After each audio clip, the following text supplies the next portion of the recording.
নমস্কার বন্ধুরা, শুভ সকাল। এই দেখুন আমি আমাদের কলা বাগানে, এই দেখুন কলা হয়ে আছে, বিচি কলা। মোচাটা পেড়ে নেবো আমি।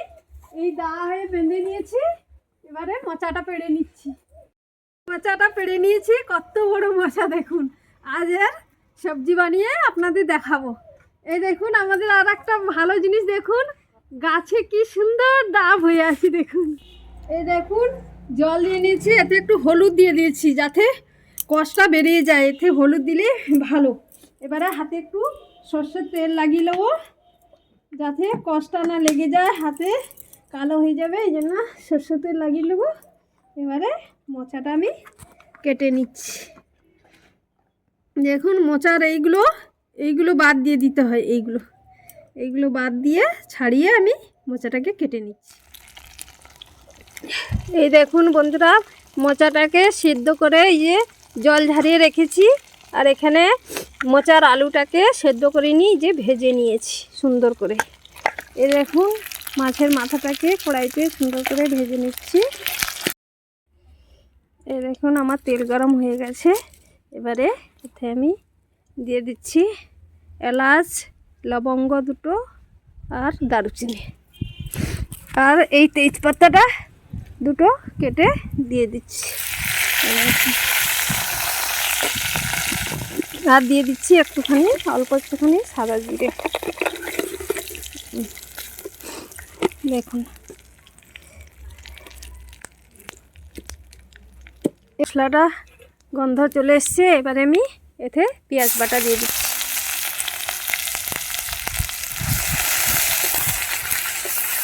পেঁয়াজটাকে একটু লাল লাল করে ভেজে নেব।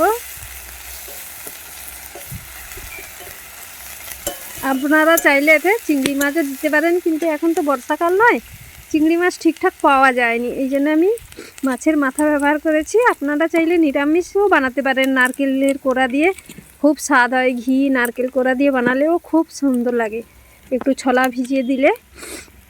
কিন্তু এই দেখুন মসুর ডাল একটু আমি ধুয়ে রেখেছি, একটু মসুর ডালও দেবো,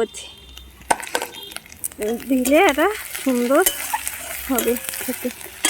এই দেখুন আর দিয়ে দিচ্ছি দুটো ছেঁড়া কাঁচা লঙ্কা। এই দেখুন লঙ্কা বাটা একটু দিয়ে দিচ্ছি এতে। এই দেখুন শুকনো লঙ্কা কাঁচা লঙ্কা করে বেটে রেখেছি, এটা দিয়ে দিচ্ছি।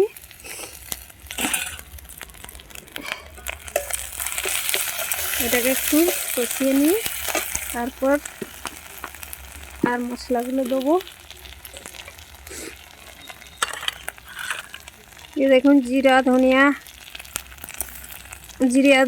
এই বেটে রেখেছি, এটা একটু দিয়ে দিচ্ছি। আর একটু কষানোর পরে আদাটা একটু পরে দিতে হয়, আদা প্রথম থেকে দিতে নেই, নাহলে এর একটা সুন্দর গন্ধ আসবে, আদাটা পরে দিতে হবে। 1 চামচ হলুদের গুঁড়ো দিয়ে দিচ্ছি এতে।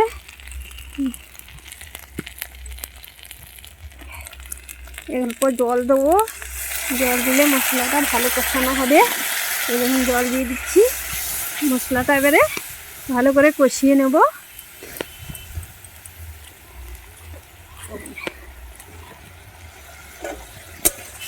মশলা থেকে যখন তেল ছেড়ে যাবে তারপর টমাটোটা দিয়ে দেবো। এবং টমাটোটা দিয়ে দিচ্ছি।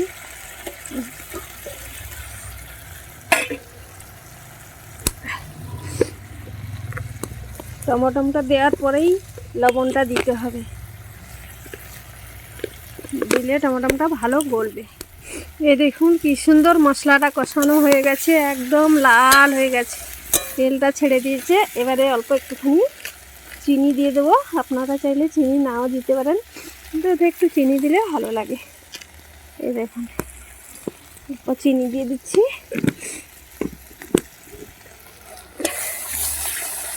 এবারে ডালটা যে ধুয়ে রেখেছিলাম ওইটা দিয়ে দেবো। এই দেখুন ডাল দিয়ে দিয়েছি, আর একটুখানি আদা দিয়ে দেবো, যে আদা দিয়ে দিচ্ছি।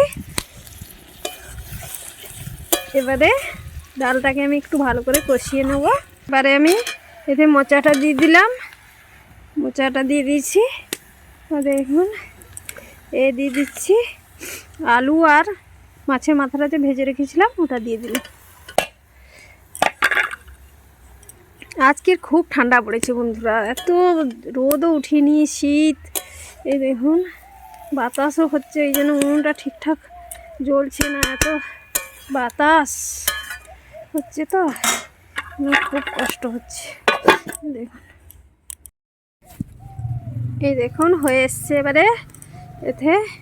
এবারে আমি একটু মশলা বাটার জল দিয়ে দেবো, যাতে ডালটা এটা ভালোভাবে আলুটা সিদ্ধ হয়ে যায়। এই মশলা বাটার জলটা রেখেছিলাম, আমি সিলে মশলা করি তো, ওই বাটার জলটা আমি ফেলবো না, এর মধ্যেই দিই। এই দেখুন বন্ধুরা আমার রেডি হয়ে গেছে এই মোচার তরকারি। আমি খেয়ে দেখছি কেমন হয়েছে। দারুণ হয়েছে বন্ধুরা।